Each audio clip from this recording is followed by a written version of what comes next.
Welcome back to my channel A to Z ICT zone. আমি চম্পা। তো আজকে আমি যে বিষয়টা নিয়ে আলোচনা করব, যে চ্যাপ্টারটা নিয়ে, সেটা হচ্ছে অধ্যায় 3 পর্ব 1। চ্যাপ্টারের নাম হচ্ছে তথ্য ও যোগাযোগের নিরাপদ ব্যবহার। তো আমরা এখন প্রথমে আলোচনা করব এই অধ্যায়ের শেষে শিক্ষার্থী বন্ধুরা কী কী বিষয় সম্পর্কে শিখবে।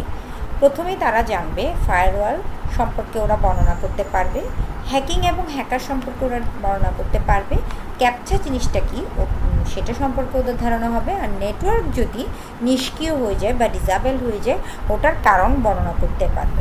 তো আমি সরাসরি এখন বইয়ে চলে যাচ্ছি।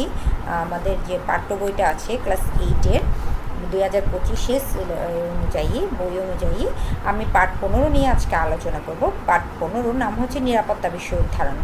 তো আমরা এতদিন আসলে জেনেছি যে আমাদের দৈনন্দিন লাইফে টেকনোলজির গুরুত্বটা কতটা বেশি ইম্পর্ট্যান্ট, এটা আমরা জেনেছি।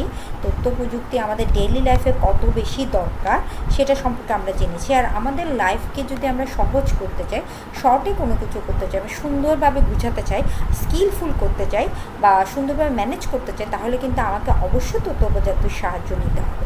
তো নেটওয়ার্কের কারণে আসলে এখন কেউই কারো থেকে আলাদা নয়।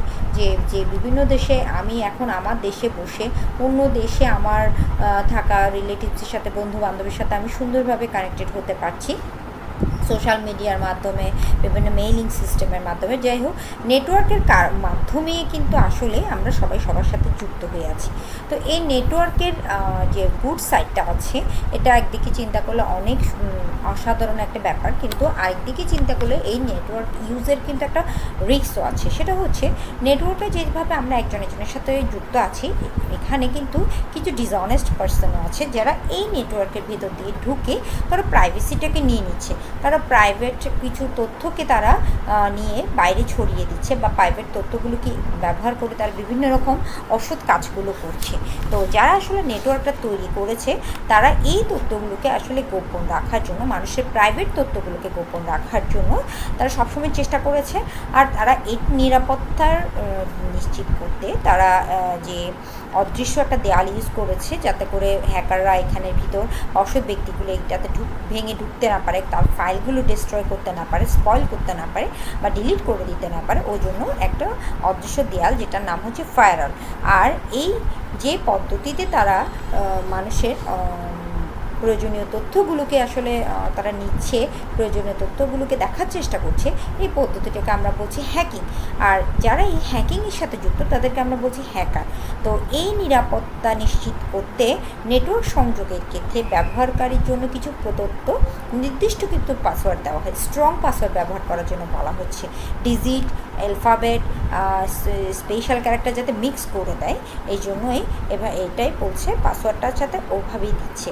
আর এই জন্যই আরেকটা ব্যাপার হচ্ছে, আমরা কোনো একটা সাইটে ঢোকার সময় কোনো একটা লিঙ্কে যখন আমরা ক্লিক করি, দেখা যায় যে ঢোকার সময় এন্ট্রান্সে কিন্তু কিছু হয়তো সেম টাইপের ছবি দিচ্ছে, বা সেম টাইপের ধরেন রোড আছে বা কোথাও ব্রিজ আছে। তো ঢোকার জন্য কিন্তু আমাদেরকে, এটা যদি হিউম্যান বিইং হয়, সে কিন্তু বুঝতে পারে, সে ম্যাচ করতে পারে, ওই সেম টাইপের ছবিগুলো ম্যাচ করতে পারে। ম্যাচগুলো মিলে গেলে তাকে কিন্তু এন্টার করতে দিচ্ছে। এটা যদি রোবট হয়ে থাকে, রোবট কিন্তু ক্যাপচা বা ওই ধরনের ফটো ম্যাচিং গুলো কিন্তু করতে পারে না। তো একজন যদি সত্যি করে রিয়েল মানুষ হয়, সে কিন্তু এটা সহজেই বুঝতে পারবে, যেটা কিনা রোবট বুঝতে পারবে না। মানুষের যন্ত্রকে আলাদা করার জন্যই যে পদ্ধতিটা আসলে, ওটাই হচ্ছে ক্যাপচা। এই যে এখানে একটা ক্যাপচা দেখা যাচ্ছে, যেটা হয়তো আমি হিউম্যান বিইং হিসেবে বুঝতে পারছি SMWM, বাট এখানে কিন্তু একটা রোবট হলে কিন্তু এখানে ঢুকতে পারতো না। এটাও অনেকটা কিন্তু নিরাপত্তার জন্যই করা হয়েছে, যে রোবটের মাধ্যমে বা কোনো ধরনের দিয়ে যাতে ঢুকতে পারে, হিউম্যান বিইং হতে হবে, এবং সে নির্দিষ্ট তার হয়তো ফিঙ্গারপ্রিন্ট দিয়ে ঢুকতে পারে বা পাসওয়ার্ড দিয়ে ঢুকতে পারে। এই জন্য নেটওয়ার্কের উপর আমরা আসলে যত দিনেই যাচ্ছে, আমরা এই তথ্য প্রযুক্তি এবং নেটওয়ার্কের উপর অনেক বেশি নির্ভরশীল হয়ে যাচ্ছি। তাই এই নেটওয়ার্কটা যদি আমাদের কখনো ডিসেবল হয়ে যায় বা অচল হয়ে যায়, যে আমাদের কতটা বেশি হার্মফুল হবে পৃথিবীর মানুষে, পৃথিবীর জন্য যে অনেক বড় বিপর্যয় ডেকে আনবে, এটা আসলে বলা বাইহীন। এই নিয়ন্ত্রণটা যে হারিয়ে ফেললে নেটওয়ার্ক একদিন যদি বন্ধ থাকে, অচল থাকে, পৃথিবীর যে কী বড় ক্ষতি হয়ে যাবে এটা আসলে আমরা নিজেরাও বুঝতে পারছি। তো এখানে একটা দলগত কাজ আছে, সেটা হচ্ছে হঠাৎ একদিন যদি সারা পৃথিবীর নেটওয়ার্কটা ডিসেবল বা অচল হয়ে যায় তাহলে কী ধরনের বিপর্যয় নেমে আসবে এটা। তো আমি আমার নেক্সট ভিডিওতে এই দলগত কাজটা একটা সলিউশন দিয়ে দেবো। তো এখন পর্যন্ত শিক্ষার্থী বন্ধুরা অবশ্যই পার্ট 15 সম্পর্কে ভালোভাবে রিডিং করে তারা এখান থেকে যাতে এমসিকিউ আসলে করতে পারে। আর এটা থেকে কিন্তু পার্ট 15 থেকে শিখলো যে ফায়ারওয়াল জিনিসটা কি, হ্যাকিং জিনিসটা কি, হ্যাকার জিনিসটা কি, আর ক্যাপচার, এই চারটা ডেফিনেশন তারা ইজিলি বুঝতে পারবে যদি পার্ট 15টা ভালোভাবে বুঝতে পারে।